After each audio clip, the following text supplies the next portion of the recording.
क्या आपने कभी खुद को ये कहते सुना है? मन नहीं मानता। मन भटक जाता है। मैं चाहता कुछ और हूँ, लेकिन करता कुछ और हूँ। अगर हाँ, तो आज का यह पूरा संवाद आपके भीतर के उसी भटके हुए मन को समझाने, साधने और शांति देने के लिए है। और याद रखिए, जब मन को समझ लिया, तो संसार भी समझ लिया। आज हम उसी रहस्य को खोलने वाले हैं, मन को कंट्रोल करने का। किसी किताबों से नहीं, बल्कि अपने अनुभव, ध्यान और आत्मचिंतन के माध्यम से।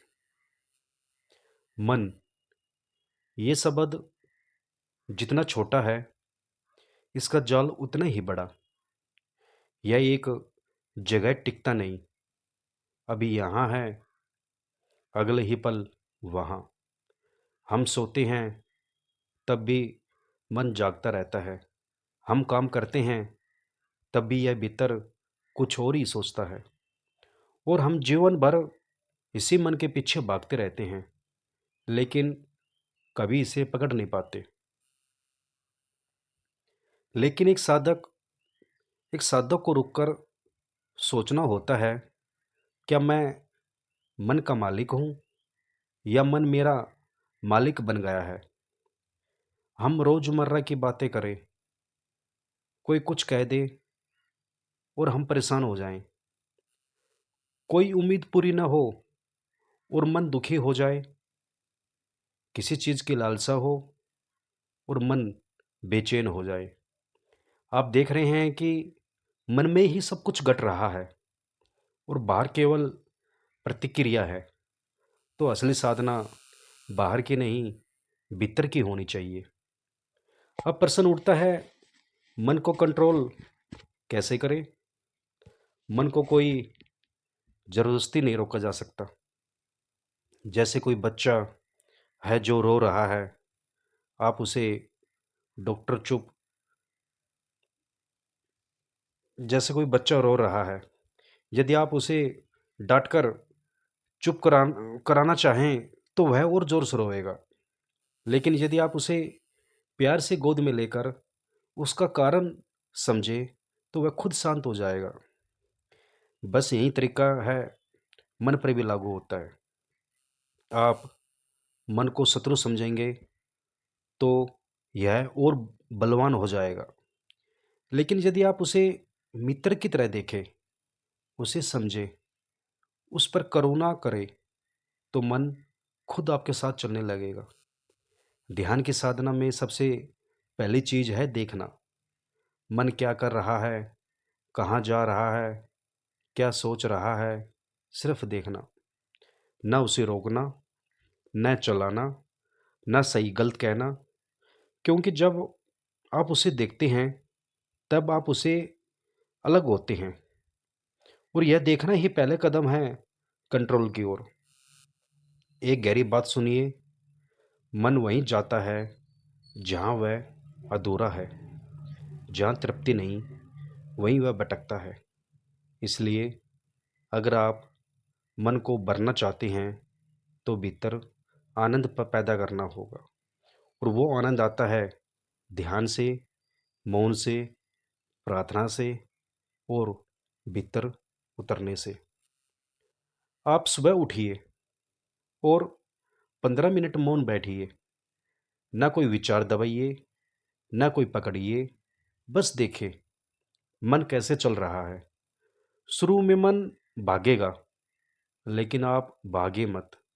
आप वहीं रहे, मौन में, जैसे कोई साक्षी हो। धीरे धीरे मन थक जाएगा और शांत होगा। और जिस दिन मन शांत हुआ, आप उसके ऊपर हो गए। उस दिन से आप मन को कह सकते हैं, चलो ध्यान करो, और वह चलेगा। चलो मौन हो जाओ, और वह मौन हो जाएगा। आपको एक बात और बताता हूँ। जो लोग कहते हैं कि मन बहुत खराब है, मन बड़ा पापी है, वे भूल करते हैं। मन जैसा भी है, वह केवल आपकी चेतना का एक उपकरण है। जैसे चाकू हो सकता है किसी की रोटी काटने का साधन या किसी को चोट पहुंचाने का, लेकिन दोष चाकू का नहीं होता। उसी तरह मन को दोष मत दो, बल्कि उसे साधो। और साधने का सबसे सहज मार्ग है ध्यान। ध्यान का मतलब केवल आंख बंद करना नहीं। ध्यान का अर्थ है भीतर उतरना, अपने मन को देखना, उस पर करुणा करना और धीरे धीरे उससे पार हो जाना। आप जब ध्यान में बैठते हैं और मन आपको परेशान करता है, तो एक बात ध्यान रखिए, वो मन आपकी परीक्षा ले रहा है। क्या आप सचमुच ध्यान के लिए आए हो या केवल आराम के लिए? सच्चा साधक कभी भी मन के चंचल होने से घबराता नहीं। वह उसे प्रेम से देखता है, समझता है और कहता है, ठीक है मन, तू चल, लेकिन मैं तेरे पीछे नहीं चलूँगा। बस यही दूरी, यही साक्षी भाव धीरे धीरे एक शांति में बदल जाता है, जहाँ आप मालिक होते हैं और मन सेवक। और जब ऐसा हो गया तो समझो जीवन साध लिया। जो भी साधक इस वाणी को सुन रहा है, यदि आप सच में अपने मन को समझना और साधना चाहते हैं, तो आप प्रतिदिन 15 मिनट ध्यान में बैठें। शुरू में भटकाव होगा, बेचैनी होगी, लेकिन आप टिके रहे, क्योंकि संसार में कोई भी क्रांति बाहर नहीं होती। सच्ची क्रांति भीतर से होती है, मन को साध कर।